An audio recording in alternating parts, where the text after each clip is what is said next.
Hi అండి. Welcome to my channel. ఇప్పుడిప్పుడే మనకొక బ్రేకింగ్ న్యూస్ అయితే రావడం జరిగిందండి.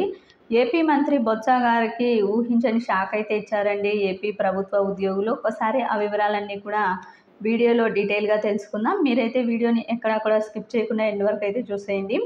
వీడియో నచ్చినట్లయితే తప్పకుండా లైక్ చేయండి, షేర్ చేయండి. ఇక భోగాపురం ఎయిర్‌పోర్ట్‌ను మరో ఏడాదిలో ప్రారంభిస్తామని విద్యాశాఖ మంత్రి బొత్స సత్యనారాయణ గారైతే తెలిపారండి.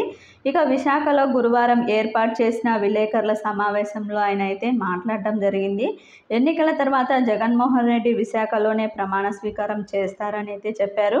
విశాఖను ముంబై తరహాలో అభివృద్ధి చేస్తామని, చంద్రబాబుల గ్రాఫిక్స్ చూపించబోమని అయితే చెప్పడం జరిగింది. అయితే సమావేశంలో విలేకరులు అడిగినటువంటి పలు ప్రశ్నలకి ఆయన సమాధానాన్ని దాటవేశారండి. ఇక మద్యపాన నిషేధం చేస్తామని చెప్పిన జగన్ ఎందుకు మాట తప్పారని ప్రశ్నించగా, మద్యం ధరలు పెంచింది నియంత్రణ కోసమే అన్నారు. సిపిఎస్ విధానం రద్దు చేసి ఓపీఎస్ను అమలు చేస్తామని చెప్పారు కదా, ఎందుకు చేయలేదని అడిగిన ప్రశ్నకి మాటనైతే ఆయన దాటవేయటం అయితే ధోరణినైతే విలేకరులు కూడా గమనించడం జరిగింది.